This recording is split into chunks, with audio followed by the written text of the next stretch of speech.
खुश आमदीद नूर हिदायत में एक ऐसा चैनल जो दिलों को ईमान, हिकमत और अल्लाह की रहनुमाई की रोशनी से मुनव्वर करता है।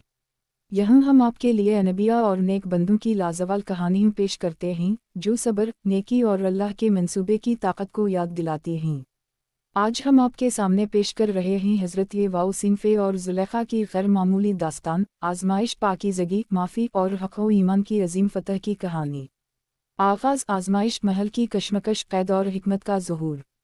क़दीम मिस्र की धूप जब महल की सुनहरी दीवारों पर चमकती थी तो ऐसा महसूस होता जैसे ज़माना अपनी सांस रोककर किसी गैर मामूली वाक़ये का इंतज़ार कर रहा हो। इस अजीम तहज़ीब के बीच एक ऐसी शख्सियत थी जिसे कुदरत ने हुस्न और अक़ल दोनों की दौलत से नवाजा था, हज़रत वाउ सिनफ़े। बचपन से ही उन पर रब का ख़ास फ़ज़ल था।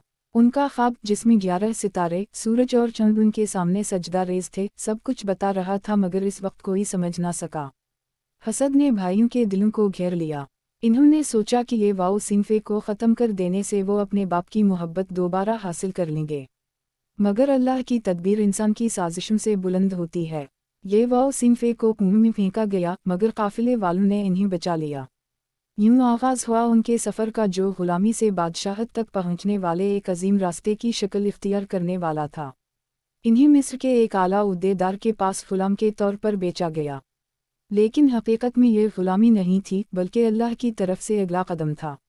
उसी घर में रहते हुए ये वाउ सिनफ़े का हुस्न और पाकीज़गी मज़ीद नुमायाँ हुई। घर की मालिकन ज़ुलेखा, जो ताकतवर, खूबसूरत और दौलतमंद थी, ये वाउ सिनफ़े के हुस्न और नूर से मुतासिर हो गई।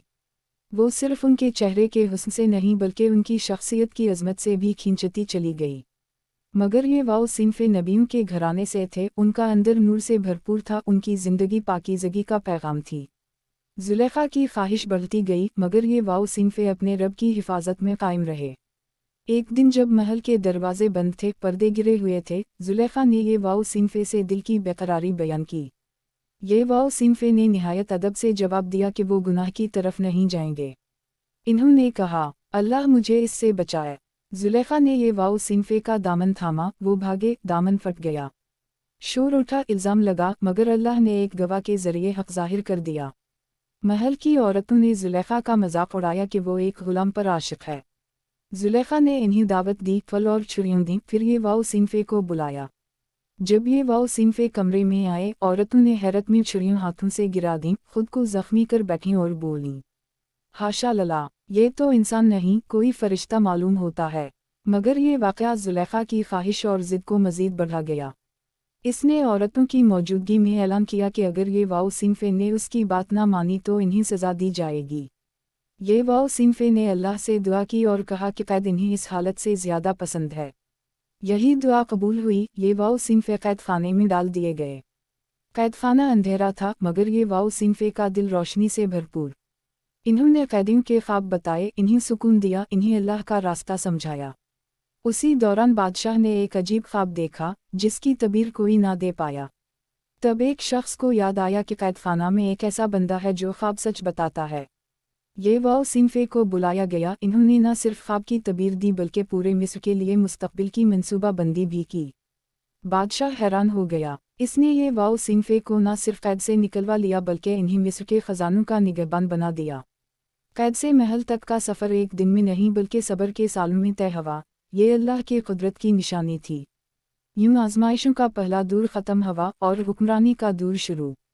डैश डैश डैश, बादशाहत, तौबा, माफ़ी और ख्वाब की तकमील। ये वाउ सिनफ़े के मिस्र का वज़ीर ख़जाना बनने के बाद मुल्क में खुशहाली फैल गई। उनकी हिकमत, इंसाफ और रहमदिल सियासत ने मिस्र की तकदीर बदल दी। लोग उनसे मिलने आते, उनकी ज़बान से अल्लाह का ज़िक्र सुनते, उनकी मौजूदगी दिलों को रोशन करती। वो ताकत के ओहदे पर होने के बावजूद भी आजिज़ी से भरपूर थे। महल के दरवाजे उनके शूर, हलम और मोहब्बत से रोशन रहते। ज़ुलेखा भी बदल चुकी थी। वो औरत ना रही जो कभी ख्वाहिश में गुम थी। इसकी आँखों में अब सच्चाई की रोशनी थी। वो दुनियावी मोहब्बत से निकलकर रूहानी मोहब्बत की तरफ बढ़ चुकी थी। इसने तौबा की, गलती का इतिराफ़ किया और सब्र इख्तियार किया। वो तन्हाई में अल्लाह को पुकारती, सुकून पाती और समझती कि ये वाउ सिनफ़े की असल अज़मत उनके चेहरे के हुस्न में नहीं बल्कि उनके दिल की पाकीज़गी में है। ایک دن جب وہ یہ واؤ صنفے کے سامنے آئی تو اس کے چہرے پر دنیا کی خواہش نہیں بلکہ آخرت کی روشنی تھی۔ وہ بولی، میں نے غلطی کی، اللہ نے مجھے بدل دیا۔ یہ واؤ صنفے نے نرمی سے جواب دیا، اللہ غفور الرحیم ہے، وہ دلوں کو بدلنے پر قادر ہے۔ وقت گزرتا رہا، 7 سال خوشحالی کے گزرے، پھر قحط آیا۔ لوگ دور دور سے اناج لینے آئے۔ انہی میں یہ واؤ صنفے کے بھائی بھی تھے جو انہیں پہچان نہ سکے۔ یہ واؤ صنفے نے انہیں عزت دی مگر خود کو فوراً ظاہر نہ کیا۔ وہ دیکھنا چاہتے تھے کہ کیا ان کے دل بدل چکے ہیں۔ آخر وہ دن آیا جب یہ واؤ صنفے نے کہا، کیا تم جانتے ہو کہ تم نے یہ واؤ صنفے کے ساتھ کیا تھا؟ بھائیوں کے دل لرز گئے۔ یہ واؤ صنفے نے چادر اٹھائی اور کہا، میں یوسف ہوں۔ بھائیوں نے پچھتاوے کے آنسو بہائے، معافی مانگی، اور یہ واؤ صنفے جن کے پاس بدلہ لینے کا پورا اختیار تھا انہوں نے کہا، آج تم پر کوئی الزام نہیں، اللہ تمہیں بخش دے۔ یہ جملہ پوری تاریخ میں محبت، درگزر اور انسانیت کی سب سے بلند مثال ہے۔ پھر یہ واؤ صنفے کا خواب پورا ہوا، سورج، چاند اور 11 ستارے ان کے سامنے سجدہ ریز ہوئے۔ یہ انقاف واؤ بے کی بینائی واپس آئی، خاندان دوبارہ ملا، تقدیر کی تکمیل ہوئی۔